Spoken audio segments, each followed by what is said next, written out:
Good evening, ladies and gentlemen. This is Survival Witty TV.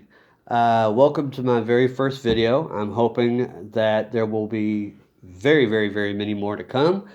We're doing this particular tabletop review of a certain item on my kitchen table. I do apologize for the setup. Again, this is my first video. We will be reviewing, as you see here, a Western style revolver. We are reviewing the Rough Rider revolver in .22 Magnum. However, originally this weapon comes in .22 long rifle, but it can shoot both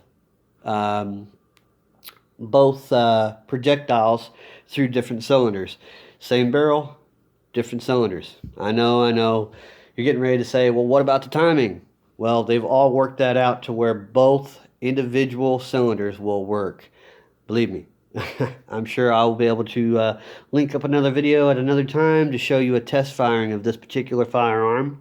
This weapon is a 7.5-inch long barrel. I'm going to tell you one thing right off the bat, and I know a lot of people would say that's a really bad thing to do, to say something bad at the very first part of your video. However, I feel that it is better to be upfront and honest rather than try to pull someone's leg and wind up being a liar in the grand scheme of things. This coating looks like bluing. It's not. I'm not entirely sure exactly what type of coating this is. But I do know that it is not bluing. I've tried re-bluing another one of these particular firearms a couple years back. I got several scratches on it, and when I tried to repair it, the bluing wouldn't take. So I actually had to resend this product back to the manufacturer, which is Heritage. And of course, with that being said, everything was fixed eventually. Now, on the other hand, I'm going to let you know that this firearm is not loaded. Nothing in the chamber. Nothing in the cylinder. Everything is grandiose. Now, this is a single action firearm. And what that means is you constantly have to pull the trigger back, the hammer, to fire the weapon. Now, there is a safety on this particular model of firearm. You have to flip it down to see the red dot. I don't know if that will actually appear here. There it is.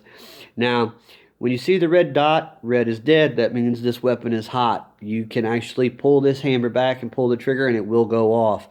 If not, being flipped up, there is a transfer bar that goes across this area here that will not allow the hammer to hit the firing pin.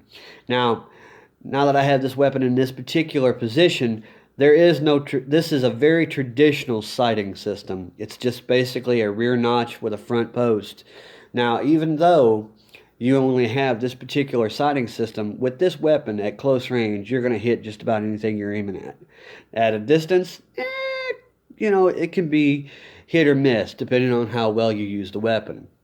Now, the grip of the weapon is basically two pieces, and you can take it apart with this little screw here. And the wood that they use is actually coco bolo. Now, honestly, the first firearm that I got with this particular wood, I didn't quite care for. However, due to better manufacturing quality, this one is very pretty in my opinion. It's got a luster to it, and it's just nice, deep, it's just this deep red or orange color here, and it's just real pretty in my opinion. Now, to extract the empty chamber, or let's say you fired the weapon and you have empty shells in here. To extract it, you would pull the hammer back twice, just enough to allow the cylinders to spin. You would pull down the gate, as you see here, and you would individually pull this rod here, right here. Now, when you pull it, it will go all the way down. You don't see the rod until I turn it over this way. There it goes there. Now you will extract the spent round, spin it. Extract the spent round, spin it. and so on and so forth. Little time consuming, but enjoyable nonetheless if you enjoy this specific style of weapon. Now, in my opinion, the uses for this particular weapon would be for simple plinking or even small game hunting. You can use it for actual hunting and using this as your primary, or you could use it as a secondary, which is actually what I do. When I go hunting for small game, I use this as a secondary, not only to dispatch the animal if need be, but I also use it as protection against any other small mammals such as snakes or squirrel, or well, not squirrels, of course, but possums and raccoons and things of that nature. I haven't had anything. I haven't had any unwanted animals like that scurrying about yet, but I'm sure eventually it will happen. That's why, again, I bought this little thing here. Now, I spent $200 for this particular weapon. Now, I'm going to tell you, this is chambered in 22 Magnum. 22 Magnum, and that is 2mm. Now, when you get this weapon, it will not come specifically with the Magnum cylinder. Sometimes it will, sometimes it won't, depending on the offer that you get at the store, the gun store, or online. Now, with that being said, the differential price for this particular cylinder is, well, for me it was $23. I think it was somewhere around there. But I'd got a coupon when I purchased the firearm itself. But overall, in my own experience with this particular firearm, even regarding the unwanted differential in the paint scheme or lack thereof of the bluing, this weapon has worked phenomenally. I have beat this gun, well, not this particular one. I mean, I've done some pretty harsh shooting with it, but I've not really beat it up per se. The first one that I'd ever gotten, I beat that thing up. I mean, I tore it up. I removed paint or whatever the material is that is coating the frame. I dropped the cylinder. I don't know how many times. I cranked the hammer back way too tight. I locked it up probably 2 or 3 times. I dropped it. I mean, I've done all kinds of things with it, and it has stood the test of time. It works. It may be, to an extent, a, shall we say, budget firearm, but in my own personal opinion, this thing will do just as good, if not better, in some cases, as the more expensive models. Now, nothing against Ruger, in my opinion. I like Ruger. I like the single 6 style Ruger, which is also in 22. I don't believe they come in a 22 Magnum, but I do believe they come in 22 long rifle. But even with that being said, I really do prefer this model.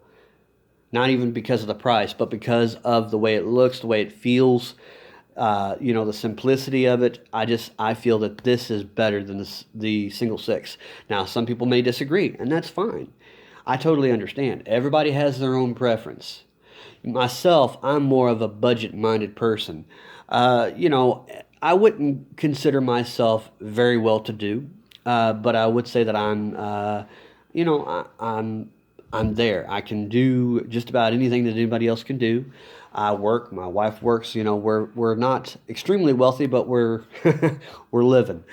But in my opinion, you should never, ever, ever, ever dislike or disapprove of a firearm or anything for that matter when it comes to price point. Yes, in certain circumstances you get what you pay for, but even with that being said, you'll always find a diamond in the rough if you look hard enough. Now I'm going to show you, aside from the firearm itself, I'm going to show you something that I had picked up after the fact. Now this is my way of fixing the scratching issue. This is a genuine leather, right-handed, 7.5-inch long, strong right side hip holster. Now it does come with a loop that you can either place on a standard belt, 2-inch, 2.5-inch belt, And I wouldn't recommend doing anything thinner than that, being the fact that the gun and the holster itself is kind of weighty.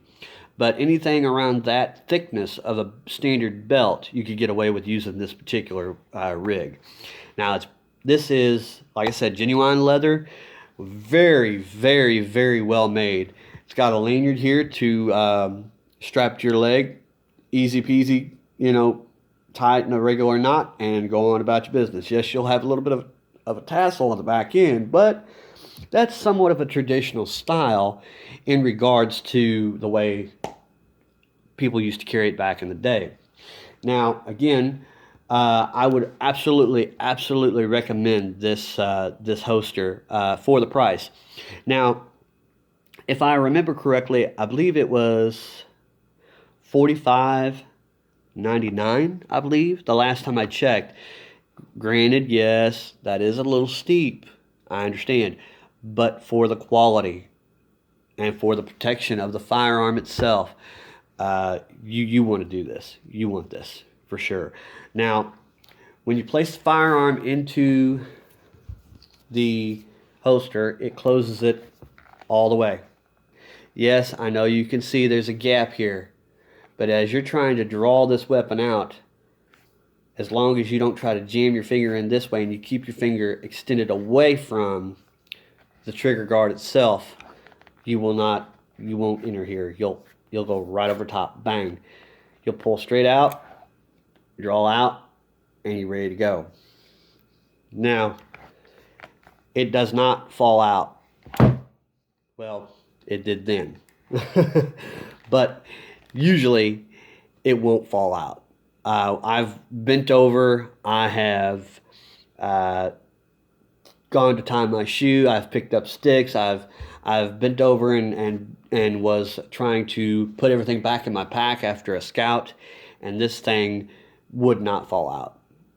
Now, granted, that's probably due to the fact that it was strapped to my leg and the fact that it had tension here.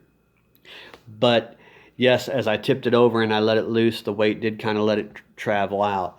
However, I don't believe that that it would fall out regardless. Now, there was a retention thong here. You'll see there's a hole here. If you don't, I do apologize for the shoddy camera work. But there was a thong here that would wrap around the actual hammer of the firearm. However, I took that out, being the fact that I didn't like it. But with that being said, price point of both items and utility, functionality, I do believe this set for a small firearm, for a backup or primary hunting or plinking or just out shooting at stumps, I think this would be your best bet. I do appreciate your time. Thank you for the opportunity to show you such a fine product. Again, this is Wilderness Witty TV, and we will be back shortly with another video. Thank you, and God bless.